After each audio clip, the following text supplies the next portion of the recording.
We've got a wonderful guest. Pop culture savant Daryn Carp is here. The critics aren't being so nice. Daryn, let me tell you, The Independent says it's a violent end to a bad season. Forbes calls it indulgent and a crushing disappointment, to which I say, Forbes, what the heck are you doing covering the White Lotus? We just hit Sri Lanka with 44% tariffs. Buzz off. Go pay attention to other things. Rolling Stone says it was nonsensical. I'll tell you this, Billy Bush of Hot Mics calls it unpredictable yet scintillating, tragic yet poetic.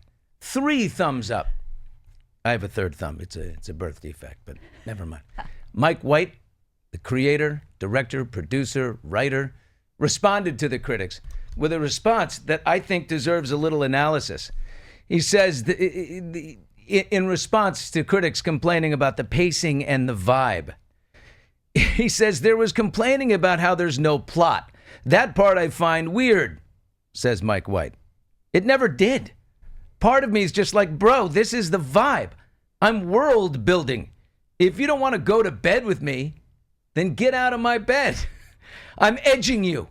Enjoy the edging. I don't know what the hell that means, edging. But if you don't want to be edged, then get out of my bed. Do you know what I mean? Don't be a bossy bottom. God, I still don't know what he's talking about. Get the blank out of my bed. Don't come home with me. Don't get naked in my bed. Get the F out of my bed.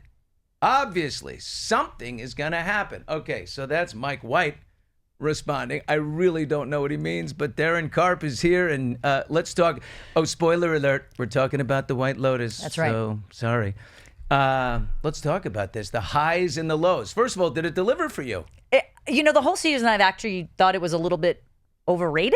There is no plot, okay? This is about narcissistic, that's what he says. I'm rich world people. building. And I agree with Mike White. Don't make me edge you. I could edge you right now. You're not gay enough to even understanding what edging is, Billy Don't Bush. insult me like that on Hot Mics. Let me just say, I as the resident gay here, I will say you're edging. You're getting right to that orgasm. You're just edging Mike's gay. right to it. Exactly. That's why he can use this term. He's edging right to that orgasm. He's giving you up to that world, and then he's just hoping that you deliver. Edging is sort of the whole point of sexual intercourse outside. Oh, so you know what edging means? I do. I mean, there's many reasons to know. Well, there's let's start plenty there. Of edging. Edging means like you're about to, but you don't. You're on the edge. You're on the precipice of pleasure, my friend. You're on the precipice. You're and yet right there on that brink. And yet.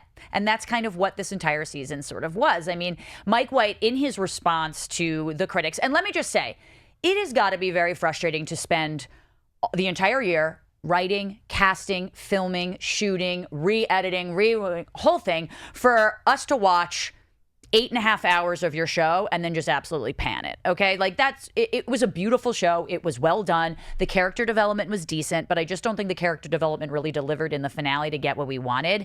And Mike's what did you want? I got everything I wanted. Well, listen, I mean, I felt like Carrie Coon's speech was really supposed to be like this, the piece de resistance. It was supposed to be the pinnacle. It was supposed to be what we all learn. It's really about the journey, not the destination. But we didn't have enough character development from her to really understand. I mean, she's looking down at her friends who've been bitching about her the entire time. Every time 2 of the 3 Michelle get together. Monaghan, Leslie Bibb, and Carrie Coons are the 3 friends who one of them's a Trumper, the other 2 are. Yeah, it's classic like female toxicity in that way, where girls kind of they want to uplift each other but also talk shit about each other. Oh yeah, can't help it. Which is common in the female community. And she's looking down while they're in the pool and laughing, and you can see that she has this like resigned, like she's pissed off, but she's also really happy that these girls are her friends.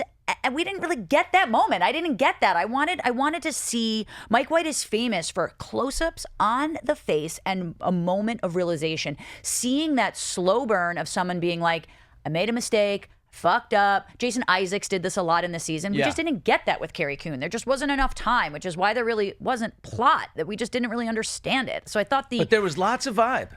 Lots of vibe. Yeah, the whole show is vibe. The whole show is being, with narcissists vacationing in a place I can't afford. That's great vibe. Great vibe. What a great deal. I didn't know this, but they did a deal with the Four Seasons. Yes, they did. To do all over. Everything's a Four Seasons resort, which means Mike White and his scouting team are about to go on a several, month vacation to Four Seasons all over. They're being fed it. It's like a $25 million deal. They're making ancillary money. You wouldn't believe what they're paying them. Maybe I think go it's to the going to Four be Seasons. Australia. I'm feeling they're going to stay over in that part of the world. That would be interesting. That would be. But French Riviera could do it for me. Maybe, Hearing some Marrakesh, possibly. That'd be cool to do a little Africa trip. Yeah, I mean, it's going to be glorious and gorgeous wherever it's going to be. Anyone retain? Anyone you think, like, they brought back Belinda from season 1. Yeah. By the way, and she does the same thing that Jennifer Coolidge did to her. Yep. It's a little porn shy. She was porn shy. She has sex with the guy. They're going to start their spa together. She gets $5 million from Greg, and then she dumps the guy. She's supposed to be the moral heartbeat of the whole show, and then she's like, "Oh, for $5 million, I'll sell my fucking soul, no problem." I'm like, Belinda, you're supposed to be the good man. Even Guy Talk, who was like, "I can't be violent." He's telling Mook, he's like, "I can't be violent. I don't want to ruin anyone." Ends up being the bodyguard for the owner of the Four Seasons of Four Seasons Thailand. So sold himself right out. He sold himself right out too, just to get in that position after he shot someone. Now you could see the moral sort of conundrum when he wanted to shoot, Walter Goggins' character Rick, but then he just became everything that he said that he didn't like. Like, are we all just walking contradictions? Maybe that's Mike White's point, that we all sell ourselves for a certain price. Oh, yeah, there's a price for the Bushman. Yeah, believe me. You want to throw it at Sure, me, I I'm will not above it. sacrifice anything you want for the right number. Yeah. What do you think about, listen, when I say tragic and poetic, the death of little Rick's Chelsea, Chelsea. Walton Goggins and Chelsea, he resists killing the guy. I love that he resists in the first time, comes back. This little beautiful thing. She loved this dark soul and wanted to save him all along, and she never gave up. Little Shakespearean in a way. I mean, she's the only person that believes in Rick. She's the only one that really thinks he's got something redeeming about him. Yeah, and she's sort of, she's a little bit of a waif, and I think she's entirely naive, but you can kind of tell that she really believes in the love.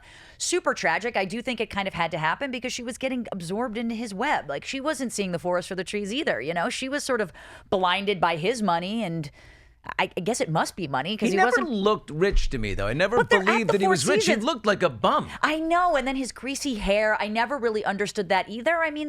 But he had to have been rich because that's where they are. Everyone who was attending that hotel, I think there is a modicum of welfare. I think that's sort of the point. But she had to end up dying. I think that was his ultimate punishment for probably not listening to her in the first place. If he had just listened to her, he would have avoided this entire thing. I know. Very, very Shakespearean, very Romeo and Juliet. Him carrying her and then splashing in the water. He ends up face up. Very poetic, but... And then little Guy Talk, who, the meek shall inherit the earth, or at least the job as bodyguard to, I think it's Sitala, the lady who runs the resort.